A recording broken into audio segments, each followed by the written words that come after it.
అభివృద్ధికి అసలైన అర్థం ఏంటి? ఈ ప్రశ్న మనల్ని ఇప్పుడు అనేక రకాలుగా వేధిస్తోంది. ఎందువల్ల అంటే అభివృద్ధి ఫలాలు కేవలం కొంతమందికే దక్కాలా, లేక సమాజంలో ఉన్నటువంటి అందరికీ కూడా సమానంగా హక్కులు కానివ్వండి, అభివృద్ధి కానివ్వండి, అలాగే ప్రగతి పథంలో మనం వెళ్తున్న వేళ అందరినీ కలుపుకొని వెళ్ళాలా? ఎందువల్ల అంటే ఈరోజు మనం చూస్తున్నాం, సాంకేతికంగా ఎంతో అభివృద్ధి చెందాం. అలాగే మనం ఆధునికమైన అనేక రంగాలలో మనం టెక్నాలజీని, అత్యంత ఆధునికమైన టెక్నాలజీని వాడుతూ ఉన్నాం. ఇన్ఫ్యాక్ట్ మనం అంతా కూడా ఆర్టిఫిషియల్ ఇంటెలిజెన్స్ ఏజ్లో ఉన్నాం.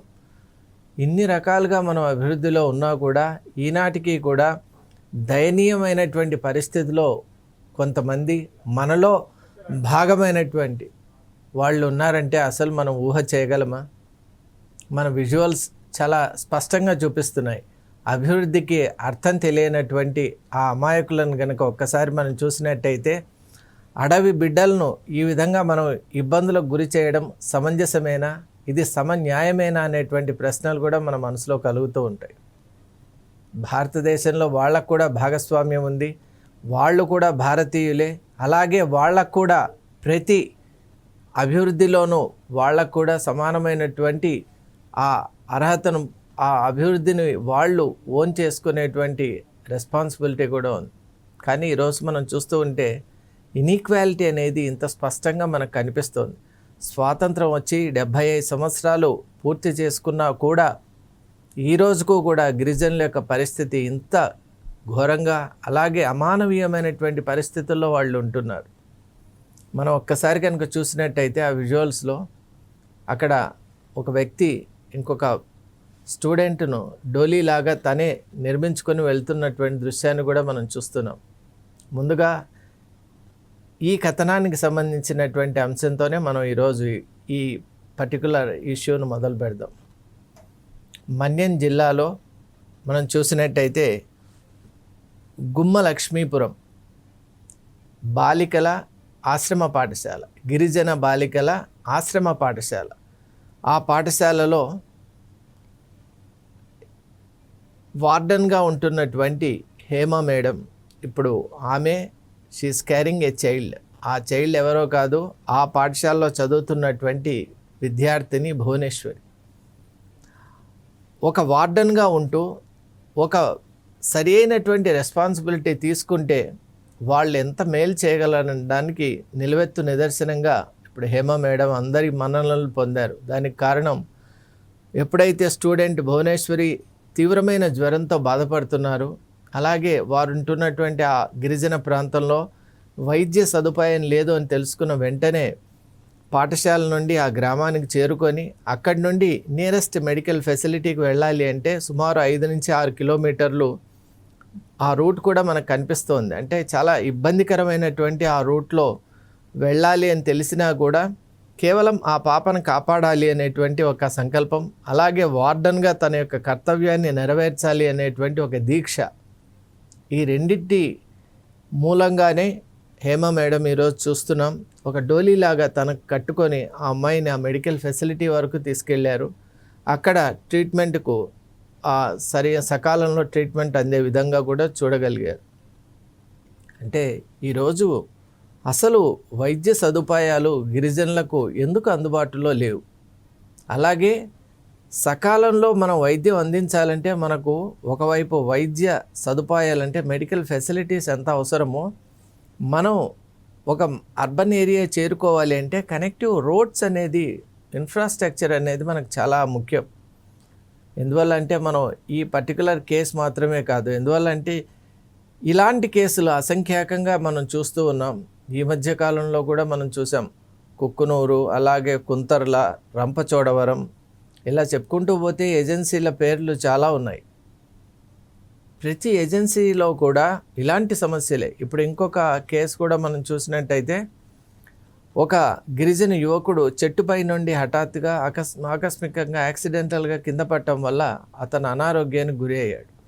మరి అతన్ని మెడికల్ ఫెసిలిటీకి తీసుకొని వెళ్ళాలి అంటే వాళ్ళు అక్కడ వాళ్ళకి సంబంధించినటువంటి ఆ బంధువులు, ఆ గ్రామస్తులందరూ కలిసి ఒక డోలీలాగా ఏర్పాటు చేసుకొని సుమారు వాళ్ళు కూడా 7 కిలోమీటర్ల దాకా నడుచుకుంటూ వచ్చారు. ఆ క్రమంలో వాళ్ళు అనేక వాగులు కూడా దాటుకుంటూ రావాల్సి వచ్చింది. మరి ఇంత కష్టపడుతున్న ప్రభుత్వాలు ఎందుకు మిన్నకుండా ఉంటున్నాయనేదే ఇప్పుడు మనం అందరూ కూడా ప్రశ్నించుకోవాలి. ప్రజల్లో ఒక భాగం గిరిజనులు, అడవి బిడ్డలు మన యొక్క సంస్కృతి సంప్రదాయాలను నిలబెడుతూ వాళ్ళ యొక్క జీవనాన్ని గడుపుతూ ఉన్నటువంటి నేపథ్యంలో వాళ్ళకి సరి అయినటువంటి సదుపాయాలు అందజేయవలసినటువంటి బాధ్యత మనకు లేదా? అసలు ప్రభుత్వాలు ఇన్నిసార్లు ఈ సంఘటనలు రికవర్ అవుతూ ఉన్నా కూడా ఈ మధ్యకాలంలోనే మనం చూసాం. ఏలూరుకు సమీపంగా ఉన్నటువంటి ఒక ఏజెన్సీ ప్రాంతంలో ఒక గర్భిణీ స్త్రీ అర్ధరాత్రి ఆమెకు ప్రసవానికి నొప్పులు అవి ప్రారంభమైనటువంటి నేపథ్యంలో లేబర్ పెయిన్స్ వచ్చిన సందర్భంలో అక్కడ వాళ్ళు డాక్టర్ కోసం అని ఆ అర్ధరాత్రి సమయంలో నిశిరాత్రిలో వాళ్ళు ఆమెను ఒక డోలీలాగా ఏర్పాటు చేసి అందులో ఆమెను పడుకోబెట్టి అక్కడి నుండి సుమారు 4-5 కిలోమీటర్లు ఆమెను తీసుకొని వచ్చి అప్పుడు ఆ ప్రసవం జరిగేటట్టు చూశారు. మరి ఎందుకు ఇంత వాళ్ళకున్నటువంటి కండిషన్స్ ఎంత దారుణంగా ఉన్నాయనేటువంటి ప్రశ్నే ఇప్పుడు అందరి మనసుల్ని కూడా చాలా బాధిస్తోంది, వేధిస్తోంది. అలాగే మన బాధ్యత ఏంటి అని మనకు గుర్తు కూడా చేస్తోంది. పార్టీలకు అతీతంగా మనం మాట్లాడుకుంటున్నాం. ఎందువల్ల అంటే ఇప్పుడు మనం ఏ పార్టీతో కూడా అలయన్స్లో లేము. అలాగే మనది unbiased view and unbiased channel కాబట్టి 4 సైడ్స్ నిర్భయంగా ప్రశ్నిస్తోంది. ప్రభుత్వాలకు గిరిజనుల గురించి ఏదైనా బాధ్యత ఉందా లేదా అనేదే మా ప్రశ్న. వైద్య సదుపాయాలు ఉండవు. ఎక్కడి నుంచైనా ఇంకో చోటికి వెళ్ళాలి అంటే వాళ్ళకి అక్కడ సరి అయినటువంటి రోడ్ ఫెసిలిటీ ఉండదు. అలాగే వాళ్ళకి కావాల్సిన కనీస వసతులు అక్కడ ఉండవు. వ్యాక్సిన్స్ ఉండవు. ఎందువల్ల అంటే వాళ్ళు ఉండే ప్రాంతంలో పాయిజనస్ రెప్టైల్స్ ఉంటాయి కాబట్టి దానికి సంబంధించినటువంటి వ్యాక్సినేషన్ సెంటర్స్ ఉండవు. అలాగే వాళ్ళకి కావాల్సిన మిగతా రేషన్స్ కానివ్వండి, వాళ్ళకి కావాల్సినటువంటి అనేక మనిషికి అవసరాలు చాలా ఉంటాయి. బేసిక్ నీడ్స్ కూడా ఈనాటికి కూడా ఈరోజు ఆ రోడ్సే చూడండి ఎంత దారుణంగా మనకు కనిపిస్తున్నాయంటే మనం ఇనీక్వాలిటీ ఎంత చూపిస్తున్నామన్న దానికి నిదర్శనమే ఆ రోడ్డు. ఇక ఇంతకంటే కూడా ప్రభుత్వానికి మనం చూపించవలసినటువంటి అవసరం లేదని నేను భావిస్తాను. ఎందువల్ల మనం రకరకాలుగా మాట్లాడుకుంటున్నాం అభివృద్ధి గురించి, సాంకేతికత గురించి. అలాగే మనం ఇంకా అనేక రంగాల్లో ముందుకు వెళ్తున్నాం, అది మంచిదే. కానీ అనేక తరతరాలుగా గిరిజనులు ఈ యొక్క వివక్షకు గురవుతూ ఉన్నారు. మరి మనం ఏదైనా మాట్లాడితే ఇది పొలిటికల్గా ఒక స్టేట్మెంట్ లాగా అనిపిస్తుంది, కానీ definitely we are speaking from the heart of the countless such tribal people. వాళ్ళ ప్రతినిధిగానే మనం మాట్లాడుకుంటున్నాం. ఆ ఎంపతితో మనం మాట్లాడుకుంటున్నాం. అర్ధరాత్రి మనకు ఒక అవసరం ఏర్పడితే మెడికల్గా మనం సిటీస్లో, అర్బన్ ఏరియాస్లో ఇక్కడ ఉన్నటువంటి ఫెసిలిటీస్ వల్ల ఇమ్మీడియట్గా ఆ గోల్డెన్ అవర్ ఏదైతే ఉందో అంత టైం లోపల పేషెంట్ని అక్కడ మూవ్ చేయగలుగుతున్నాం. మంచి ఎక్స్పర్ట్ హ్యాండ్స్ వాళ్ళని ట్రీట్ చేస్తున్నారు, ఆ అపాయం నుండి బయటపడుతున్నారు. కానీ మనలో భాగమైనటువంటి గిరిజనులకు అటువంటి అవకాశాలు మనం ఎందుకు ఇవ్వలేకపోతున్నాం? ఒక ప్రత్యేకమైనటువంటి వాళ్ళ కోసం ఒక మెడికల్, అలాగే ఇలాంటి వాళ్ళకి కావాల్సిన అన్ని వసతులు ఉన్నటువంటి ఒక కారిడార్ని మనం ఎందుకు నిర్మించలేకపోతున్నాం? ఈ సమస్యలు మనకు ఏమైనా కొత్తవా? మనం ఏమైనా వీటిని మొదటిసారి వింటున్నామా? అక్కడ విద్య గురించి కానీ, వైద్యం గురించి కానీ, వాళ్లకు సీజనల్గా వచ్చే అనేక డిసీజెస్ గురించి కానీ, అలాగే అక్కడ ఏర్పడేటువంటి ప్రకృతి విపత్తుల గురించి కానీ మనకు అవగాహన లేకుండా మనం ఉంటున్నామా?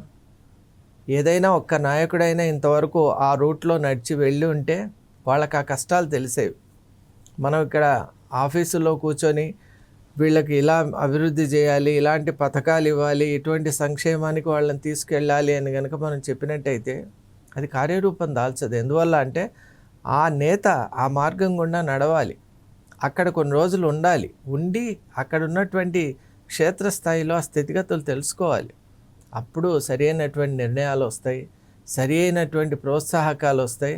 అలాగే వీళ్ళ జీవితాల్లో కూడా భవ్యమైనటువంటి ఒక రూపురేఖలు అనేవి దిద్దుకుంటాయి. గిరిజనులు వాళ్ళు హక్కుల గురించి పోరాడలేని స్థితిలో ఉన్నారని ప్రభుత్వాలు కనుక వాళ్లను వెనక్కు పెట్టేస్తే ఇక అంతకంటే కూడా దారుణం ఉండదు. మనం చూస్తూనే ఉన్నాం అనేక సంవత్సరాలుగా, స్వాతంత్రం వచ్చి 75 సంవత్సరాలు అయినా కూడా వీళ్లకు ఏమాత్రం వాళ్ళ జీవనంలో మార్పు లేదు. పైపెచ్చు ఈరోజు వాళ్ళ ఏరియాస్ను కూడా మనం ఇన్వైట్ చేస్తున్నాం, అక్కడ కూడా దాడి చేస్తున్నాం, వాళ్ళని డిస్టర్బ్ చేస్తున్నామే కానీ వాళ్లకు రీహాబిలిటేషన్ కానీ వాళ్ళకి ఏదైనా ఒక అద్భుతమైనటువంటి ఫెసిలిటీ మనం ఏర్పాటు చేయటం, పాజిటివ్గా మనం వాళ్ళని ఆదుకోవడం లేదు. ఈ ప్రశ్న మనం అన్ని పొలిటికల్ పార్టీస్కి వేస్తున్నాం, దేశంలో ఉన్న అన్ని రాష్ట్రాలకు కూడా వేస్తున్నాం. ఎందువల్ల అంటే ఇది కేవలం ఒక ఆంధ్రప్రదేశ్కో లేక తెలంగాణకో లేకుంటే మన ఉభయ తెలుగు రాష్ట్రాలకు సంబంధించింది కాదు. మన దక్షిణాపథం, ఉత్తరాపథం, అలాగే మనం యావత్తు భారతదేశంలో చూస్తే ఏజెన్సీ ఏరియాస్ అనేవి చాలా దారుణంగా ఉన్నాయి. మరి అటువంటి ప్రాంతాల్లో మనం చేయవలసినటువంటి పనులు కూడా చాలా ఉంది. వాళ్ళ పరిస్థితుల్ని ఒక్కసారి మనం అవగాహన చేసుకోవాలి. అర్ధరాత్రి సమయంలో చిన్నపిల్లలకు కానీ, ఇలాంటి ప్రెగ్నెంట్ విమెన్ కానీ, ఏజ్డ్ పీపుల్కి కానీ ఏదైనా అవసరం వస్తే వాళ్ళు ఎలా వెళ్తారు? ఇప్పుడు మనం అన్నిసార్లు మెడికల్ క్యాంప్స్ కానీ, మెడికల్ ఫెసిలిటీస్ కానీ అక్కడ ఉంచలేకపోవచ్చు, కానీ రోడ్ ఫెసిలిటీస్ మనం చేయొచ్చుగా, అలాగే అంబులెన్స్ ఫెసిలిటీ మనం పెట్టొచ్చుగా, అలాగే కమ్యూనికేషన్ ఫెసిలిటీ మనం పెంచొచ్చుగా. ఇవన్నీ మనం చేయగలిగిన పనులు.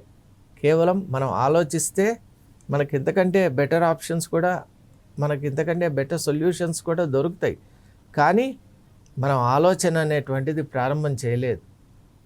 ఎందువల్ల అంటే వాళ్ళంటే ఒక రకమైన నిర్లక్ష్యం ఏర్పడింది. ఆ నిర్లక్ష్యం తొలగాలి. సత్వరమే ఆ నిర్లక్ష్యం అనేటువంటిది ప్రతి ఒక్కరి మైండ్ సెట్ నుంచి వెళ్ళిపోవాలి. మనకి ఎంత హక్కు ఉందో ఈ దేశంపై వాళ్ళకు కూడా అంతే సమానమైన హక్కే ఉంది. ఇంకా ఒక రకంగా చెప్పాలి అంటే వాళ్ళు ప్రివిలేజ్డ్ కేటగిరీకి చెందిన వాళ్ళు కాబట్టి వాళ్ళని ఇంకా జాగ్రత్తగా కాపాడుకోవాల్సినటువంటి బాధ్యత మనందరి మీద ఉంది. ఇకనైనా మనం మేలుకుందాం. వాళ్ళకు కావాల్సినటువంటి కనీస వసతులు వాళ్ళకి అందజేస్తే చాలు. రోడ్స్ నిర్మించడం, అలాగే వాళ్ళకి సెక్యూరిటీ, అలాగే వాళ్ళకి కావాల్సినటువంటి లాజిస్టిక్స్, మెడికల్ ఫెసిలిటీస్, ఎడ్యుకేషన్, ఇవి కూడా ఇవ్వలేకపోతే మనం ప్రభుత్వాల్లో ఉండటం ఎందుకు కదా? ఒక్కసారి మనకు మనం ప్రశ్న, ఆత్మవిమర్శ అని మనం అంటాం, అలా చేసుకోవాలి. అప్పుడు దేశంలో ఎక్కడ ఈ గిరిజన కమ్యూనిటీస్ ఉన్నా కూడా, ట్రైబల్ కమ్యూనిటీస్ ఉన్నా కూడా అక్కడ మార్పు అనేది వస్తుంది. Tribal education centres, tribal universities, tribal welfare centres, tribal hospitals, అలాగే ట్రైబల్ అసోసియేషన్స్, ఇక ట్రైబల్ లాజిస్టిక్స్, ఇవన్నిటి గురించి కూడా ఆలోచనలు ప్రారంభం కావాలి. వాళ్లకు అద్భుతమైన కనెక్టివిటీ ఏర్పరచాలి. మనకు మాత్రం వెళ్ళటానికి ఎన్హెచ్లు అవసరం, మరి వాళ్లకు అటువంటి రోడ్లలో వెళ్ళటం అనేటువంటిది ఏం న్యాయం చెప్పండి? మనం ఎన్హెచ్, వాళ్ళకేమో అటువంటి rock cut roads, barren and beaten dusty roads. కాబట్టి ఈ సినేరియోస్ మారాలి. స్వాతంత్రం రాకముందు పరిస్థితులు దారుణంగా ఉన్నాయని మనం అనుకుంటూ ఉంటాం, కానీ వచ్చి 75 సంవత్సరాలైనా కూడా అక్కడ ఏ మార్పు లేదు. ఆశ్రమ పాఠశాలలో ఉన్నటువంటి విద్యార్థుల విషయంలో అక్కడ ఒక రెసిడెంట్ మెడికల్ ఆఫీసర్స్ కూడా ఉండాలి. మరి అలా గనక ఉన్నట్టయితే సరౌండింగ్ విలేజెస్లో ఉన్న వాళ్ళకి ఏదైనా ఇబ్బంది ఉంటే వారి యొక్క సహకారం, అలా వాళ్ళ వైద్య సదుపాయం వాళ్ళకి అందే అవకాశం ఉంటుంది. ముఖ్యంగా స్టూడెంట్స్కు ఎవరు ఇబ్బంది పడకుండా ఒక resident medical officer and his group కూడా ఉండాలి. అలా ఒక టీం కనుక ఉన్నట్టయితే ఖచ్చితంగా వాళ్ళు అక్కడే ఉండాలి. ఉంటే కనుక డెఫినెట్గా ఇలాంటి అపాయాలు జరగవు. ఇంకా మనం చూసినట్టయితే ఏజ్డ్ పీపుల్ విషయంలో కానివ్వండి, ఆ అర్ధరాత్రి సమయంలో వాళ్ళు వాగులు దాటి రావాలి, వంకలు దాటి రావాలి. ఇది మనం డిఫరెంట్ సీజన్స్లో కూడా మనం ఆలోచించాలి. ఒకవైపు ఉధృతంగా వాగు పొంగి పొర్లుతూ అది ప్రవహిస్తూ ఉందనుకోండి, అప్పుడు దాటడం అనేటువంటిది ఇంపాసిబులే కదా. మరి ఆ సమయం ఆ ప్రమాదంలో ఉన్న వ్యక్తికి చాలా కీలకం కావచ్చు కూడా. Sometimes 2 to 3 hours time is very very critical for a patient. ఇప్పుడు కార్డియాక్ కానివ్వండి, అలాగే బ్రెయిన్కి సంబంధించిన లేదా ఇంకేదైనా మేజర్ ఆర్గాన్ ఫెయిల్యూర్ అయిందనుకోండి, మరి వాళ్ళకు ఉన్నటువంటి ఆ క్రిటికల్ టైంలో వాళ్ళ మెడికల్ సెంటర్ను చేరుకోవాలి, లేకపోతే ప్రాణాలకే ఆపద.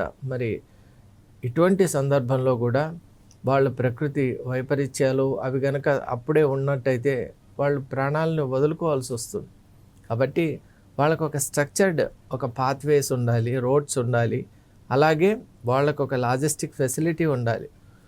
ట్రైబల్ కమ్యూనిటీ కోసమే, వెల్ఫేర్ కోసమే వాళ్లకు ఎలా అయితే అర్బన్ ఏరియాస్లో మనం అంబులెన్స్ ఫెసిలిటీస్ పెట్టామో, పీపుల్ ట్రాన్స్పోర్ట్ ఫెసిలిటీస్ పెట్టామో అక్కడ కూడా ఉంచాలి రెసిడెంట్గా.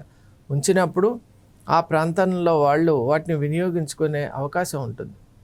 మనం చేయాలనే సంకల్పం ఉంటే ఎన్నో రకాలైనటువంటి వెల్ఫేర్ స్కీమ్స్ మనం అందించవచ్చు.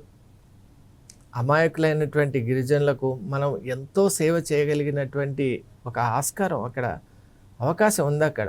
మనమే ఆలోచనలను అటువైపు కదిలించడం లేదు. మనకు అనేక రకాలైనటువంటి ఆక్యుపేషన్స్ ఉండొచ్చు, అలాగే ప్రభుత్వానికి కూడా రకరకాలైనటువంటి పనులు ఉండొచ్చు. కానీ తరాలుగా వివక్షకు గురి అవుతోంది ఈ కమ్యూనిటీ, పర్టికులర్ ట్రైబల్ కమ్యూనిటీ. కాబట్టి ఈ కమ్యూనిటీ గురించి ఆలోచించవలసినటువంటి సమయం ఇది. ఇప్పుడు రాబోయేటువంటి వర్షాకాలం, దాని యొక్క విపరీతమైనటువంటి అక్కడ సీజనల్ డిసీజెస్ వచ్చేటువంటి అవకాశం ఉంది. కాబట్టి వాళ్ళకు కావాల్సిన మందులు, అలాగే వాళ్ళకు కావాల్సినటువంటి వసతులు, వాళ్ళకు తీసుకోవాల్సినటువంటి జాగ్రత్తల గురించి అవేర్నెస్ ప్రోగ్రామ్స్, మెడికల్ క్యాంప్స్ కూడా ఏర్పాటు చేయాలి ప్రత్యేకంగా. ఇలా చేయగలిగితే మనం ఈ సీజనల్ ఫాల్అవుట్స్ను మనం చాలా వరకు కూడా మనం మినిమైజ్ చేయొచ్చు. ఇక మనం ఇంకోటి కూడా ఈ రోజుల్లో మనం చూస్తున్నాం, అఫారెస్టేషన్, అలాగే ఫారెస్ట్ను ఇన్వైట్ చేసే టెక్నిక్స్ కూడా ఉన్నాయి. వాటిని కూడా నిరోధించాలి. అలాగే అక్రమంగా ఫారెస్ట్లో ఉన్నటువంటి ఆ సంపదను దోచుకునేటువంటి వాళ్ళపై కూడా నిఘా పెట్టాలి. అంటే ట్రైబల్ పోలీసింగ్ కూడా మనం ఇంకా డెవలప్ చేయాలి, టెక్నాలజీతో అనుసంధానం చేయాలి. అప్పుడు wildlife, flora and fauna ఇవి కూడా సంరక్షింపబడతాయి. మనం ట్రైబల్స్ను కాపాడుకోవడం అంటే మన యొక్క ప్రాచీన సంస్కృతిని కాపాడుకున్నట్టే. ఎందువల్ల అంటే ఆ ప్రాచీన సంస్కృతిని వాళ్ళు కాపాడమే కాదు, జీవిస్తున్నారు. కాబట్టి they are the living replicas of our ancient civilisation. కాబట్టి అది జాతి యొక్క బాధ్యతగా కూడా నేను భావిస్తాను. ఖచ్చితంగా మనం అందరూ కూడా ఈ విషయంలో ప్రభుత్వాలు సత్వరమే చక్కటి చర్యలు తీసుకోవాలి. ఆ అడవి బిడ్డల్ని, ఆ గిరిజన బిడ్డల్ని కాపాడాలి. వాళ్లకు మనం చేయగలిగినంత వెంటనే కార్యరూపం దాల్చేటట్టు మనం కార్యక్రమాలను చేయాలి. కానీ వాగ్దానాలు, అలాగే మనం ఎప్పుడో చేస్తామనేటువంటి కొన్ని లిఖితపూర్వకమైనటువంటి సందేశాలు ఇవ్వడం, ఇది టైం కాదు. Already the time is running out. కాబట్టి now forceful and time bound action plan has to be initiated. అలా మనం చేసినప్పుడు డెఫినెట్గా ఈరోజు మనం మాట్లాడుకుంటూ ఉన్నటువంటి, అలాగే ఈరోజు మనం ఆ దృశ్యాల్లో చూస్తున్నటువంటి దృశ్యాలు మళ్ళీ రికర్ కాకుండా మనం చేసుకోవాలి, మళ్ళీ రిపీట్ కాకుండా మనం చూసుకోవాలి. అలా మనం గనక ట్రైబల్ కమ్యూనిటీని గనక ప్రొటెక్ట్ చేసుకుంటే డెఫినెట్గా we are doing a wonderful service to our cultural heritage and to our dear most tribal people. Thank you.